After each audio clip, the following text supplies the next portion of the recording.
All India anganwadi update में आपका स्वागत है।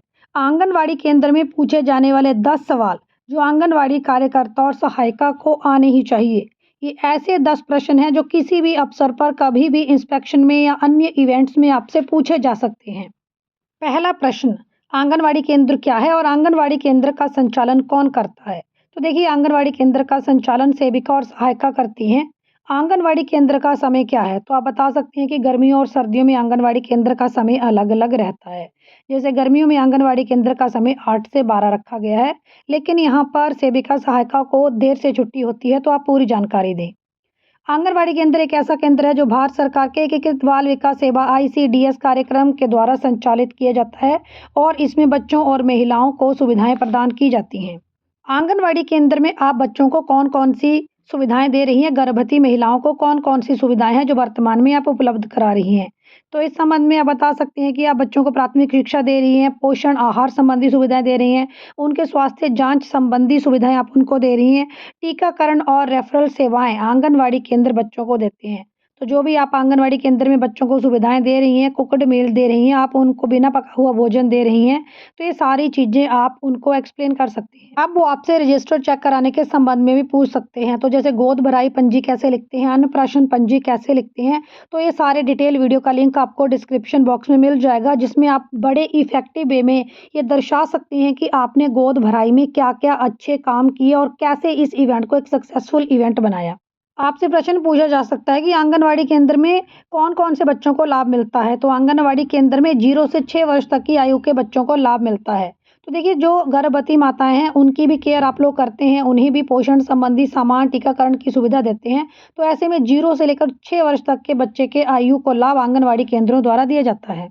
यहाँ पर महत्वपूर्ण प्रश्न आपसे पूछा जा सकता है कि आप गर्भवती महिलाओं की कैसे सहायता करती हैं? तो देखिए, आपको प्रधानमंत्री मातृत्व वंदना योजना के बारे में भी पता होना चाहिए।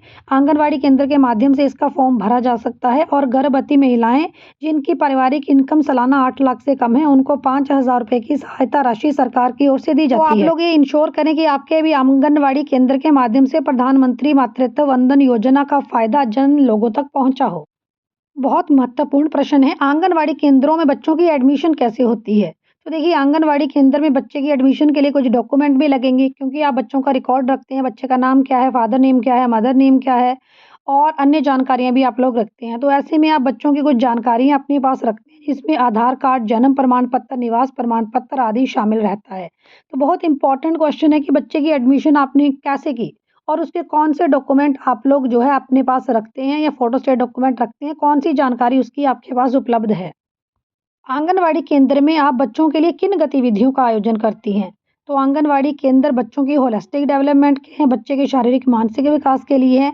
यहाँ पर बच्चों को खेल-खेल के माध्यम से सिखाया जाता है। अब सरकार द्वारा आपको बहुत सारे आंगनवाड़ी केंद्र में खिलौने उपलब्ध कराए जाते हैं, जिनके माध्यम से बच्चे सीखते हैं। तो ऐसे में जो भी आपके आंगनवाड़ी केंद्र में खिलौने सरकार की ओर से आए हैं, जो भी बाईसाइकिल, ट्राईसाइकिल सरकार की ओर से आई है, वो सारी आप उपयोग कर सकते हैं बच्चों को सिखाने के लिए और आप विभाग को बता सकती हैं कि कैसे आप इन चीज़ों का उपयोग कर रहे हैं। आपसे पूछ सकते हैं कि अगर बच्चों को स्वस्थ रखना है तो इंजेक्शन ज़रूरी है। ऐसे में आंगनवाड़ी केंद्र में कौन-कौन से टीकाकरण बच्चों के लिए किया जाता है, तो इसके लिए अलग से एक वीडियो बनाया है और उसका लिंक आपको डिस्क्रिप्शन बॉक्स में मिल जाएगा और आप हमारा ये वाला थंबनेल वाला वीडियो चेक कर सकती हैं। भोजन से रिलेटेड तो मोस्ट इम्पोर्टेंट क्वेश्चन है, आपसे पूछा ही जाएगा कि आप आंगनवाड़ी केंद्र में बच्चों को क्या भोजन दे रही हैं। तो सबसे पहले बच्चों को वही भोजन दें जो विभाग के द्वारा निर्देशित किया गया है।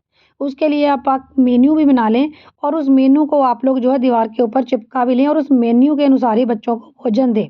तो यहाँ पर बच्चों को पौष्टिक भोजन जैसे दूध, अंडा, चना, फल, सब्जियाँ आदि आप लोग देते हैं, तो वो पूरी जानकारी आप मेंटेन करके रखें। इसके लिए रजिस्टर भी बनाएँ और पोषण ट्रैकर के ऊपर ऑनलाइन जानकारियाँ भी अपलोड करें।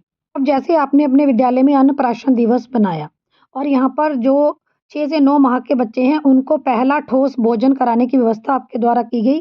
तो इसके लिए आपको पंजी भी लिखनी है, आपको रजिस्टर भी मेंटेन करना है ताकि रजिस्टर में आप दिखा सकें, ऑनलाइन ऑडियो वीडियो भी अपलोड करना है। तो अन्नप्राशन पंजी कैसे लिखते हैं, इसके लिए डिटेल वीडियो का लिंक भी आपको हमारे चैनल में मिल जाएगा, डिस्क्रिप्शन बॉक्स में मिल जाएगा। 7वां प्रश्न रहेगा, आंगनवाड़ी केंद्र में बच्चों की देखभाल कौन करता है? तो देखिए, आंगनवाड़ी केंद्र में बच्चों की देखभाल करने के लिए 2 ही लोग हैं, आंगनवाड़ी कार्यकर्ता और आंगनवाड़ी सहायिका।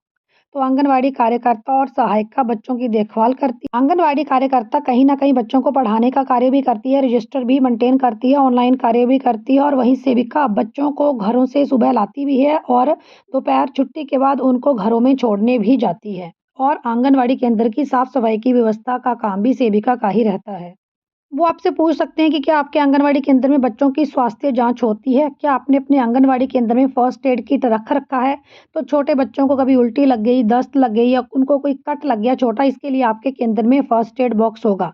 तो फर्स्ट एड बॉक्स की जानकारी आपके पास होनी चाहिए। साथ में आंगनवाड़ी केंद्र में बच्चों की नियमित जाँच भी की जाती है। इसके लिए बच्चों का हाइट और लंबाई का माप लिया जाता है। ये डाटा ऑनलाइन भी अपलोड किया जाता है और इसके लिए रजिस्टर भी मेंटेन किया जाता है। अब वो आपको बोल सकते हैं कि आप बच्चों की हाइट कैसे नापती हैं और बच्चों का वेट कैसे नापती हैं, उपकरण दिखाइए। तो यहाँ पर आप लोगों के पास वेइंग मशीन और हाइट नापने के लिए इंची टेप आदि का सामान भी उपलब्ध होना चाहिए जो आप अधिकारियों को दिखा सकें।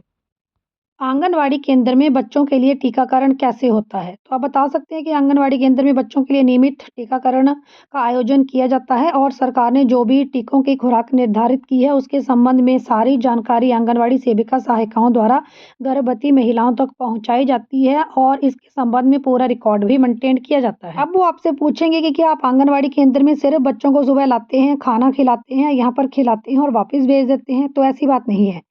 आंगनवाड़ी केंद्र में बच्चों को खेल-खेल के माध्यम से शिक्षा भी दी जाती है।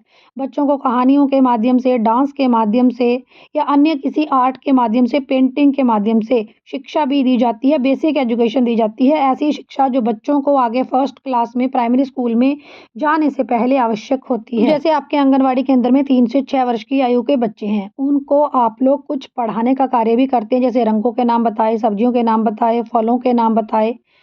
कि कोई गाना बताया उस गाने के माध्यम से आपने उनको जो है कुछ शिक्षा दी या आपने उनको अक्षर ज्ञान भी दिया। तो इस संबंध में आप पीटीएम बैठक भी विद्यालय में आयोजित करती होंगी। तो पीटीएम पंजी कैसे लिखते हैं इसके लिए एक अलग से वीडियो का लिंक दिया गया है। तो आप आंगनवाड़ी केंद्र में अपना ऑनलाइन ऑफलाइन कार्य पूरा रखें। साथ में आपको आंगनवाड़ी केंद्र के संबंध में विस्तृत जानकारी भी होनी चाहिए। वीडियो कैसे लगा कमेंट करके ज़रूर बताएं और कौन से नए टॉपिक के ऊपर आप वीडियो चाहते हैं ये भी बताएं। चैनल के ऊपर नहीं है सब्सक्राइब करें।